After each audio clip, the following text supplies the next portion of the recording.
I'm Cherylanne Skolnicki, and this is Brilliant Balance, the show for working women who are ready to shine. Each week, I bring you ideas, inspiration, and insight on balance, business, and getting it all done gracefully. You ready? Let's be brilliant.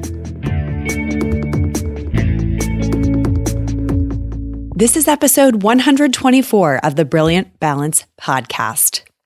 So welcome back and hello to you, whether this is the first episode you're catching because you saw the topic and thought, I've got to listen to this one, or whether this is your 100 plus episode. I am so delighted to have you here. This is one of my favorite things to do in my week is get a new episode of the podcast out into the world. And today's is especially relevant, I think, for our listeners, and it certainly was for me.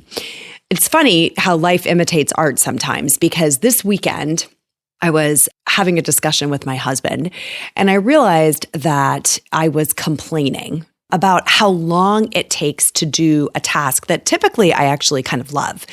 So I got onto this rant about how long it takes to plan meals.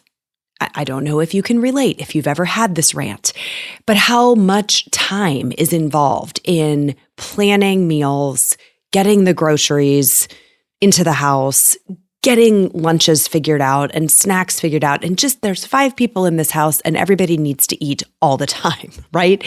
And I have happily handled this work for 20 years. It's gotten more intensive as we've had children and the complexity has gone up a little bit. But I have a system for this. It's a task I started doing on Fridays to kind of ease the burden on the weekend. So I have a great rhythm for planning out the meals for the week and getting a grocery order together that we can pick up. We use a service called ClickList that I love. And I honestly I just didn't feel like it on this particular Friday. And sometimes I think, you start to fantasize about what would happen if you just stopped doing it, like if you just went on strike. But somewhere in the middle of this rant, I was looking at my husband's face and I realized he had done a number of things that week as well. He had washed my car, for example. He had done the dishes almost every night. He had done 2 loads of laundry that very day. And he'd also kept the kids occupied the night before while I was at dinner with some of my clients. And I was doing an evening webinar for a group of salespeople. And all of a sudden, I had a slightly different picture of things, and it was an important perspective shift. I mean, I think the bottom line is my husband is probably no hero, right? But he does his share of things around the house and with the kids, all in addition to his full-time job, just like I do. And he definitely does more than his dad did and more than, some of his friends or his peers do. But I'm always curious about where the norms are in this day and age. And then I came across Jill Yavorsky's work. And Jill has actually studied this with quantitative research. And the findings just might surprise you. She is my guest today on the podcast. So before I get into the interview, let me tell you a little bit about her. Dr. Jill Yavorsky is an assistant professor of sociology and organizational science, and she works at the University of North Carolina in Charlotte. She has her PhD, though, from The Ohio State University in sociology, and her research specifically focuses on gender workplace inequality and discrimination, and also on the division of labor among parents, and that's what we're going to dig into today. She has been published, y'all, in top-tier science journals. She's gotten widespread media attention from really leading media outlets like the New York Times, the Washington Post, Time Magazine, Forbes, and MSNBC. And I am so excited for you to meet her and to learn more about the research that she has done. So without further ado, here is my interview with Dr. Jill Yavorsky. So Jill, welcome to the show. I am so excited to have you here today. And I know everybody's a little tingly, like we're finally going to get some data to back up this gut feeling we've had for so long. Yes, thanks for having me. I appreciate it. So just to get us started, I think it would be helpful if you share a little bit about your background. And I'm thinking specifically how you decided to become a sociologist. What made you choose this subject matter specifically? That might be a great starting point. Yes. So really it started in college. I started to recognize some of these gender inequalities in my own life. And I took a Soc 101 class my senior year in college, and I was hooked. I mean, it just finally gave me a framework for understanding some of the things that I was experiencing in my own life, that I was noticing about race inequality, class inequality. And from there, I was like, I have to go and study this full time. So I went and got my PhD from Ohio State University, and the rest is history. And I'm a professor and love teaching sociology and doing the real research, right, of contributing to the broader conversation of studying patterns and mechanisms of inequality. My 15-year-old is going to love this interview because she, similar to what you're sharing, kind of unpacked for you in college, she's already like, that's what she's paying attention to in the world. Those are the books she wants to read and all kinds of sort of social patterning that she's paying attention to. So I think she's particularly love this interview. Yeah.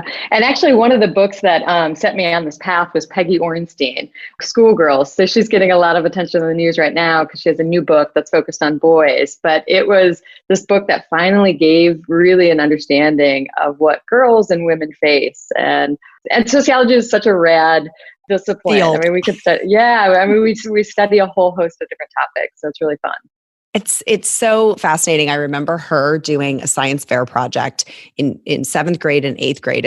And that's sort of the field she was interested in. She didn't want to talk about how plants grow or, how to make your own battery. It was like, she really was more interested in the social sciences. And that's less common, I think, for people to think of with all the focus on STEM. These days, you don't think about the social sciences in the same way. So I think it's great, even if you're listening today as a parent, to broaden your perspective on the science behind this. I've read some of your papers now that are published on the studies you did. And I had Ella read it. I was like, look how much this mimics what you did in science fair in terms of the methodology. So she was super proud to see the connection. Very cool. Yeah.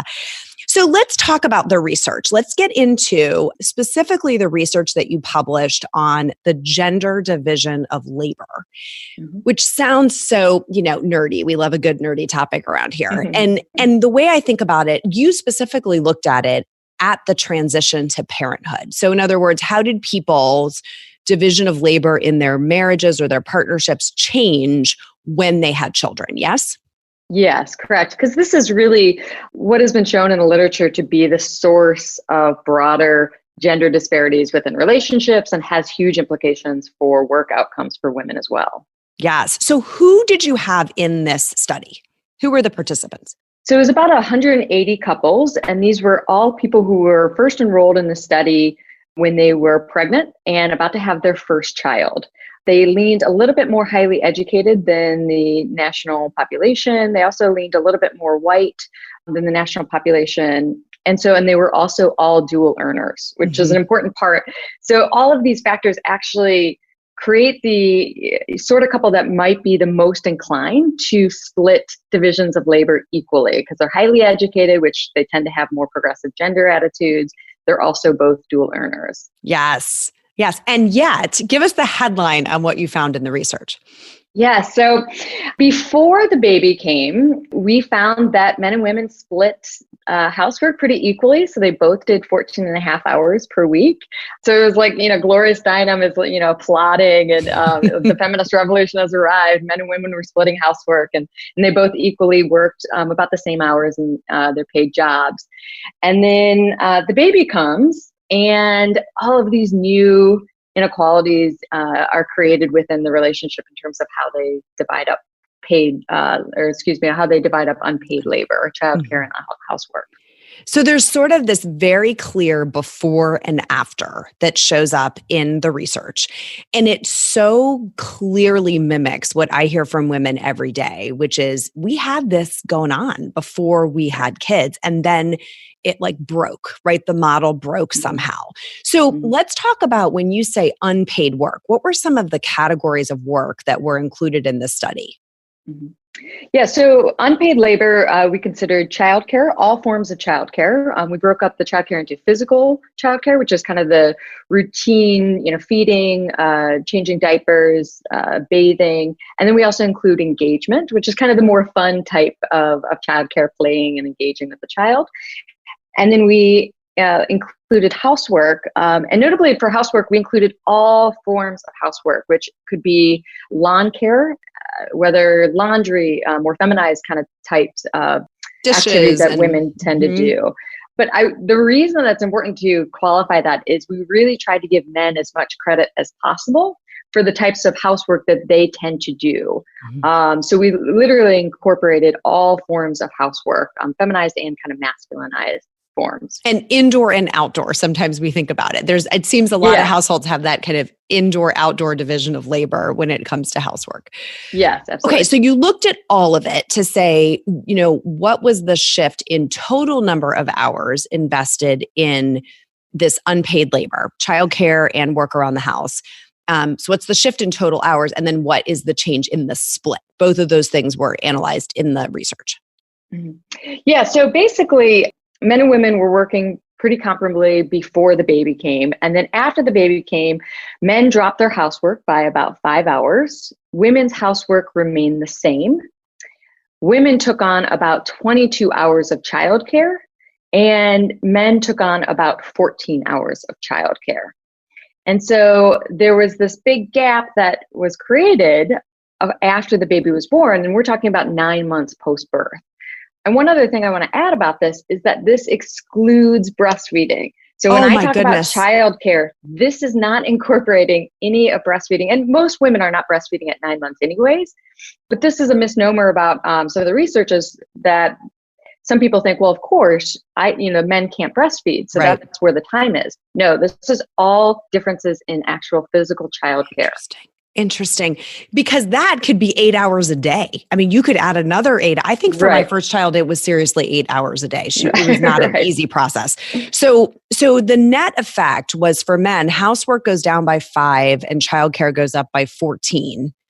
Right. So there's this still a net increase in total number of hours outside of paid work, but it is a much smaller one than it is for women. Yes. Okay. Yes, correct. Okay. So, and I think, again, I would say that data supports the feeling, the emotional sentiment that a lot of women would say they have, right? Instinctively, they're like, yeah, that feels exactly right. How did you prove it? I want to talk a little bit about the methodology that you used, because there's some interesting nuances in the two methodologies here. Yes. So we asked people to complete time diaries and surveys. And so time diaries is where we have trained interviewers and we ask people to go back and recall the last 24 hours in 15-minute increments. And so we basically walk back their entire last 24 hours and are able to capture the entire part of that time.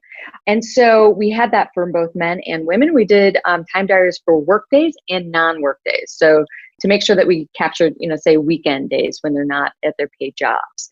And so this is really considered the gold standard of measuring time. It's way more accurate than surveys, which is what we also use.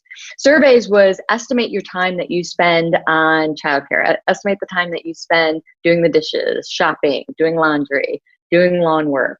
And what's notable about this is that if we were to just have used the survey data, then we would not have shown that there was this big difference in the amount of work that they were doing.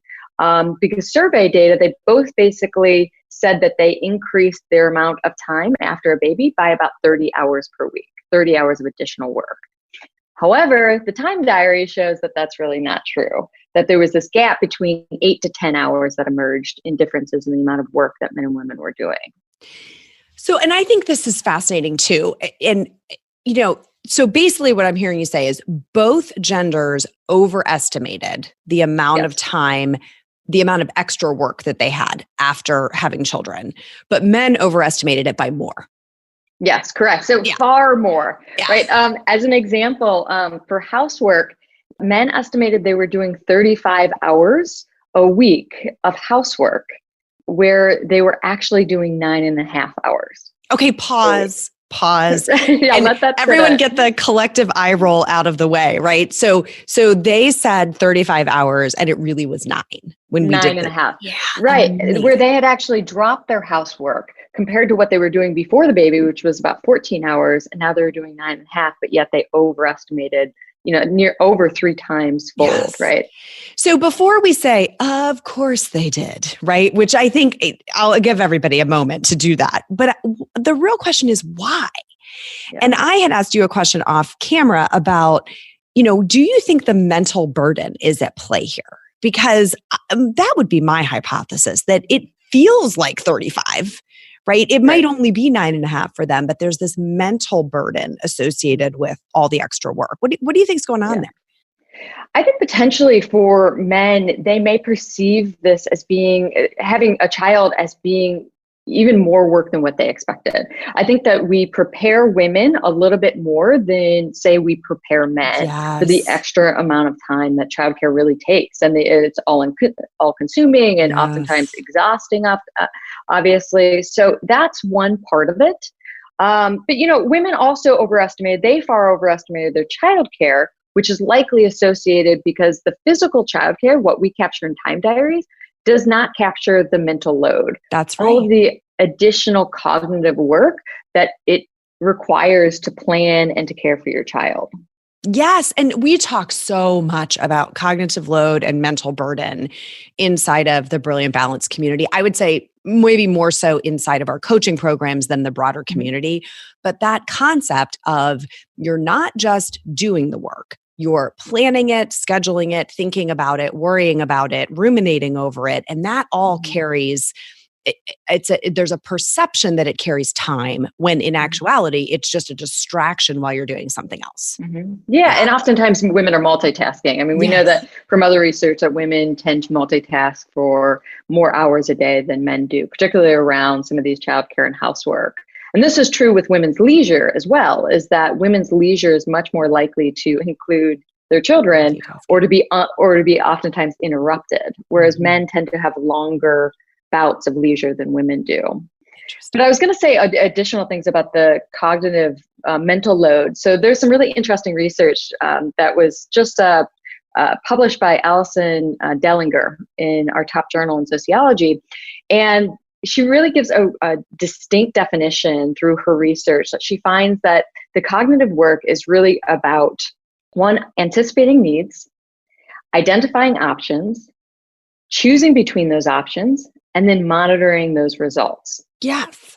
And so what she finds is that women are more likely to do the first 2 steps. So they anticipate the needs, identify the options. Men will oftentimes come in and share with the decision. With women, though, oftentimes that's more shared.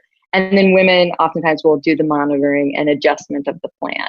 And so this is, gives kind of a good framework for how to actually understand what this process looks like and how to maybe incorporate more men into which steps. That's fascinating. I think whenever we're able to break down something that just feels like a mess, and turn it into, wait, there's actually a framework or a process at play here. It reminds me of, I was sharing this with my team, that we started doing something in our household a while back where we have it's so nerdy, right? But we have this Google sheet for things that need to get done that are not routine around the house. And it includes decisions that need to get made. Because I think I had a latent awareness of this. Like, I'm over here gaming out these options, but my husband may not even be aware that I'm thinking through or sorting through these options. So it pulls him into that process earlier because it's visible. And I think a lot of the resentment that gets built up in this, right? Because that's ultimately where this leads. This inequity leads to resentment of, you don't understand what I'm doing. I think it can be mitigated by just creating visibility to it. Because if you don't even know it's happening, how can you throw your shoulder to the wheel and help? And a lot of those pieces you just described are invisible. They're happening in our heads. Yeah, I mean, this is exactly the invisible labor. What you're doing is fantastic. That's always what I recommend too, is to have men and women basically create a list of all of the tasks that they each do, because, there may be tasks that your partner does that you're not aware of, and create all of, also a list of the decisions, like you said, and really try to map out a fair type of schedule. and then have a weekly or bi-weekly conversation about it to monitor your progress. Right? 100%. The weekly meeting, right? And it's different. That's not date night, by the way. I always have to draw the distinction for people. That doesn't go so well as date night. Right. Yeah, that's not foreplay or something. But interestingly, I want to make it date night because it's so important to me that until we figured out how to have this be two separate pathways, right? There's kind of the connection pathway of us having leisure time together and enjoying each other's company. If you don't have a dedicated meeting or conversation or session to plan this other stuff, it bleeds in. And then date night's not so fun anymore, right? Because you're off trying to build your long-term financial plan. So that I think is a magical division, but so few women that we see inside of the community are doing anything like that. Sometimes not even for themselves. Hey friend, ever wondered why you're so tired all the time? Why you need that afternoon caffeine hit every day just to stay in the game? Hint, you probably need more sleep. So I created something just for you. It's a special guide to help you stop feeling so tired all the time. I'll teach you my best ideas to move from exhausted to energized so you can live out your brilliant dreams. Head to brilliantbalance.net/sleep and get your guide today. You're going to love this.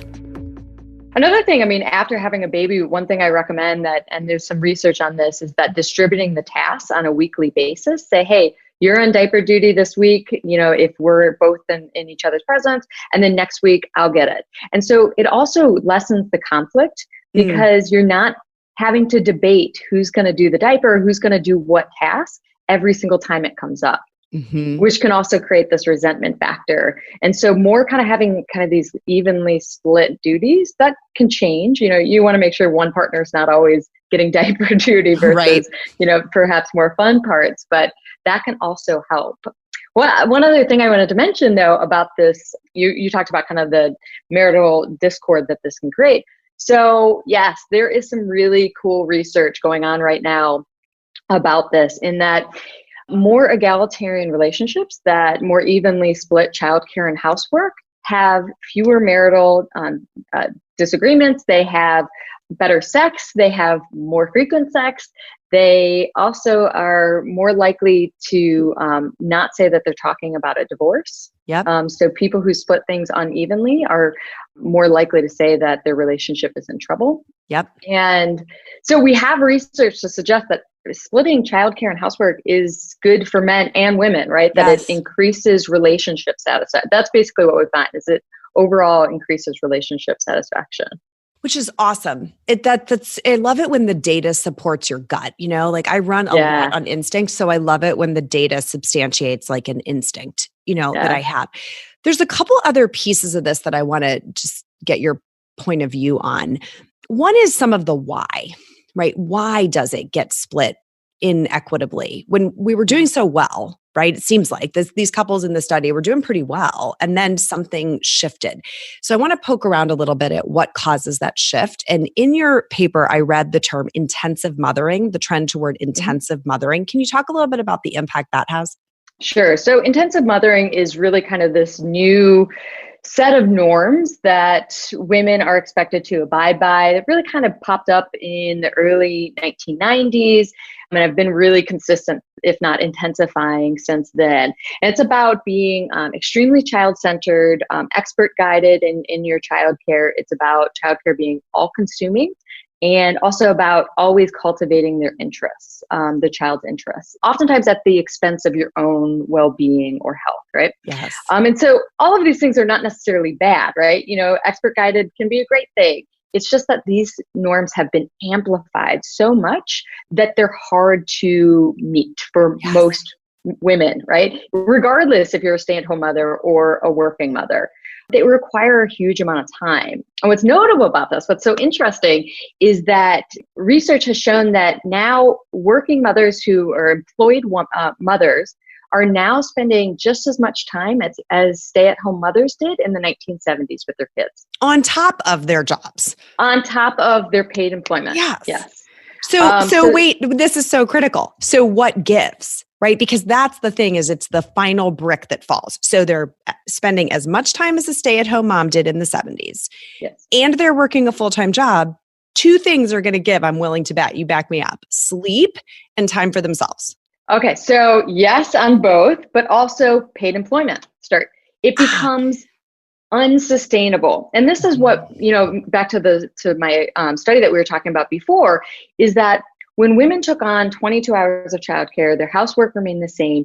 At 9 months post-birth, they had not decreased their work hours. Anything. They were still working the same amount of work hours, about 42 hours per week. That literally becomes unsustainable, especially when you add in a second child. 100%. Right? People who on. So usually what happens is that women will start to decrease their work hours. Yes. Not all women, right? There's a group of about 35% women that really maintain strong employment regardless. But it makes sense, right? Something has to give. Yeah. Something has to give. And oftentimes their leisure does as well. You're right about that. Yeah.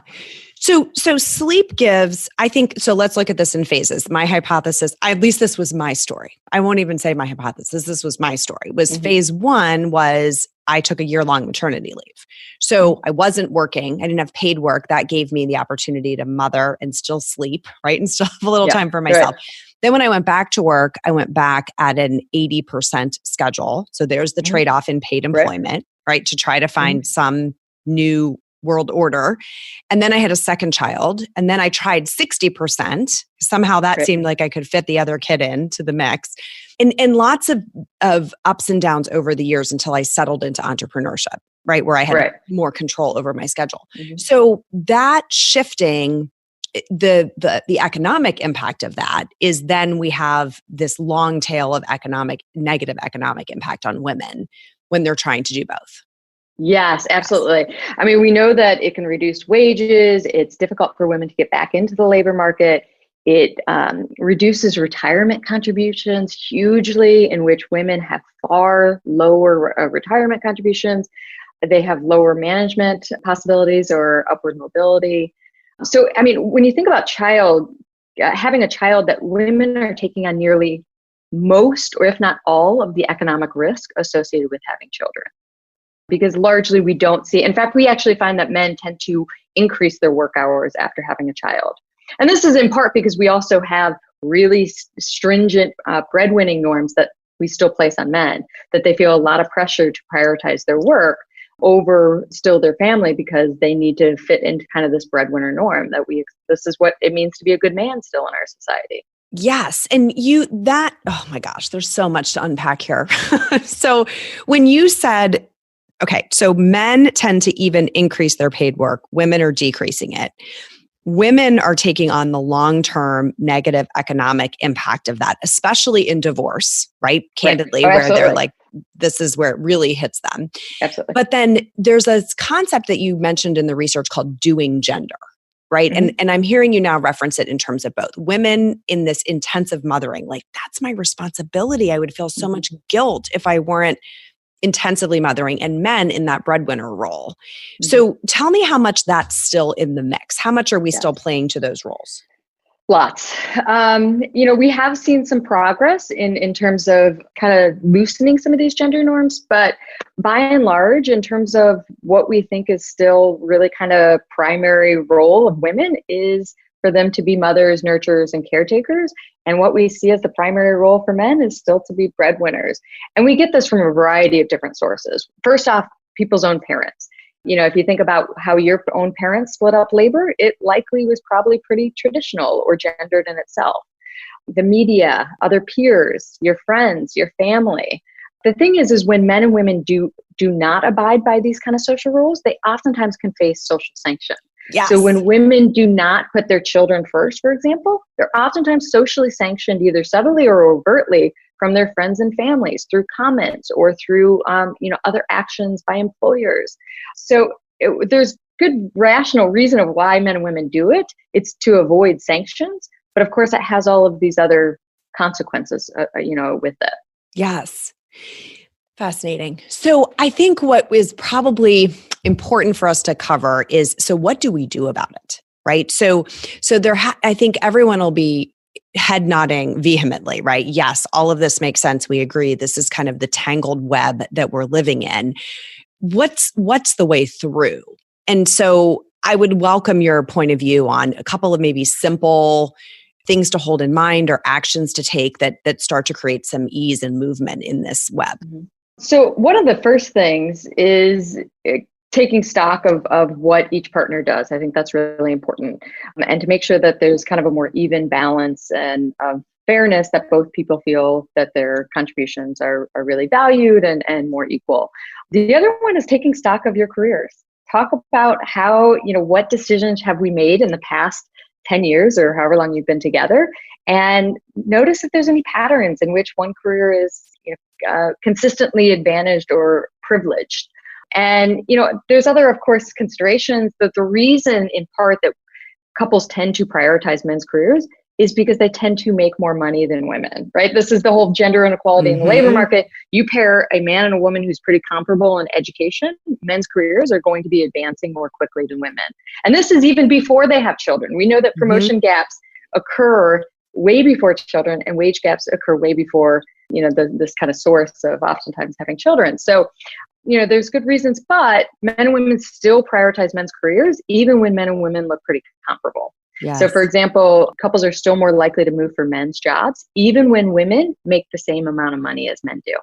And so when you move for a partner's job, oftentimes what happens to women's jobs is that their next job is actually of lower status and lower paying. So, you can start to take stock of these decisions, and perhaps maybe you favored or maybe you prioritize men's careers earlier on. Maybe, you switch and, in the next 10 years, let's say, hey, let's ramp up my career. Yes. Let's see what we can do and what, decisions we can make.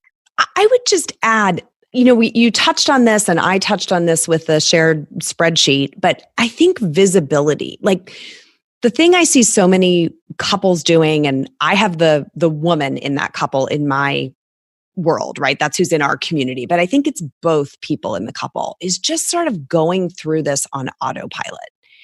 Like not really, like we get swept up in the moving water and we don't really stop to say, is this working? Like, why am I feeling resentment? Or why am I not, asking for that promotion or giving myself permission to do it? Or why am I the one who does every pediatrician appointment or whatever it is? Yeah. We're not really stopping to say, did we make that decision consciously? Or did that just was that just moving water that we stepped into? And I know in my relationship, when we've paused to say, why do we do it this way? Is there another way, or how would we reshuffle this? It's like you get some ease and some movement in each time that you do that, but you have to do it regularly. Yeah. One thing I want to bring in too that we haven't discussed is that oftentimes our strategies are at the individual level. And as a sociologist, I bring this way out that really what we need for societal change is we need federal legislation of paid maternity and paid paternity leave that actually encourages men to use paternity leave. So they get involved right away in a big way. We need organizations to be a lot more flexible. So a lot of the research on why some women may step back in their careers, oftentimes women frame it around this, well, it was my choice. I wanted to prioritize my family. But if you push on that a little bit, you see that really we're talking about a constrained choice in that they had organizations or companies that wouldn't support them having more flexible schedule, occasionally working from home when FaceTime wasn't necessary, or that they were being mommy tracked into lower paying or dead-end jobs that had no room for authority. And so they didn't see the use of staying in the company. And we're also talking about inflexible spouses, right? And also about the choice is that typically it's a choice between either women staying home or staying in the workforce. It's not ever a choice on whether or not men should step back from their careers and women should stay, full force ahead. So it's kind of it's a constrained choice in part because we do not have the federal legislation as well as the organizational support that really should be there, that lots of other countries do have and have seen different results with how men and women split their childcare, especially around the paid paternity leave and state-sponsored childcare, which is childcare is a huge issue of pulling women out of the labor market because literally they don't make enough money to pay for the childcare. Mm-hmm. So of course that they would drop out, especially if they're in low autonomous jobs. Exactly. So I think that's a great place to sort of, there's what can you do as an individual, which I think is assert yourself, pause to think, assert yourself within your own relationship to maybe renegotiate what is our normal, right? Within this couple, within this family system, what is our normal? I would argue, as this is not relevant when you have a baby, but as those children are grown, and my kids are now 9, 12, and 15, they're part of the family system in how work gets allocated. And that has been a massive help in thinking about them as participants in the overall workload that needs to happen inside of a household that I think a lot of women don't think about, right? Because we're still in that intensive mothering phase well into their teens. So I think that's another piece that we can pay attention to. Then the influence we have within our workplaces of, are we asking for what we need? Are we being courageous in those conversations? Because if they're not led sort of from the people who are going to benefit, men and women, are we, if we're not being courageous enough in those conversations, then I don't think we'll see the shifts on a broader scale. Yeah. And certainly some people are doing that work at scale, right? Like you're just describing governmental changes and societal changes. But when we take it to the individual, it's that upward push to really assert for what cultural change. Yeah. Yeah. I mean, it's interesting you brought up about the kids and how they become part of the family. So, I mean, one thing that you can also do as a parent to start shift these gender norms for the next generation is modeling and encouraging more equal divisions among boys and girls that you may have. So we've done research on how do kids split up housework. And we find that boys do less housework than girls do. And hold on, here's the kicker. Boys still get paid more for the housework that they do. Literally, there is a gender wage There's gap. There's allowance compensation inequality. Wow. Yes, there is. Wow. And so obviously this has implications for how these girls and boys are going to grow up in their later relationships. And in fact, we also have studies that show that. So basically, there's been research to look at men and women who grew up with women who were in the paid labor force or not.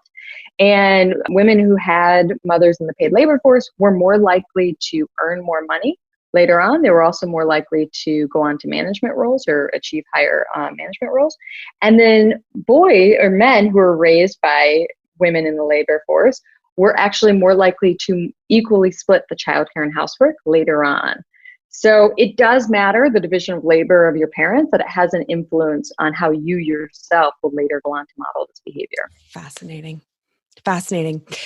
Thank you so much for being with us today. I would love to do a speed round because we do it with all of our guests. If you have one more minute for me. Okay, so let me grab these questions. We ask these of everyone who is a guest on the show.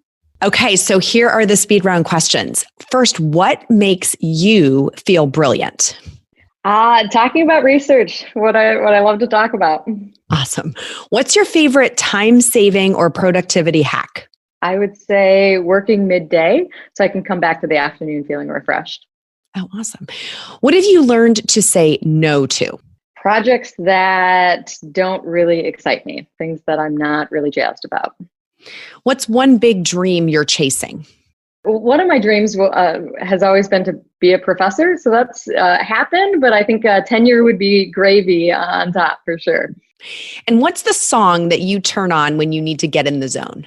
Well, I think this is a very appropriate song for what we're talking about, but Run the World by Beyonce. One of my favorites.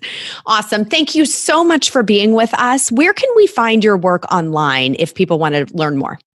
So you can just Google my name, Jill Yavorsky, and I'm at University of North Carolina, Charlotte. And you can go to my webpage. Perfect. We will link it in the show notes as well. Thank you so much for being with us today. Of course. Had a blast. Oh my goodness. Well, I think it's clear that I could talk to Jill all day long.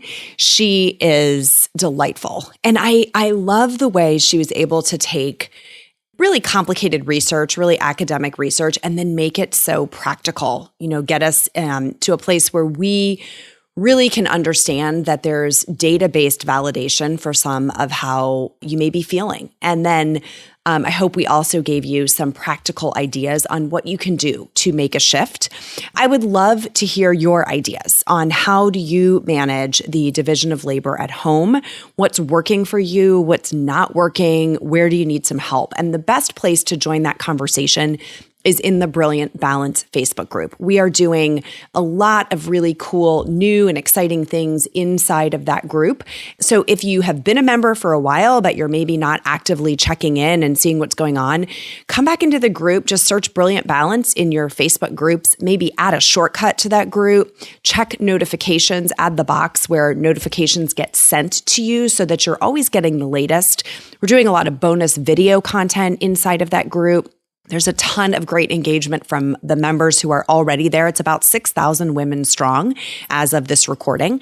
So I would love for you to be a part of it. And of course, if you're not already in the group, this is a great day to come join the party. So I will look forward to connecting with you there and continuing this conversation. That's all for today, rock stars. Till next time, let's be brilliant.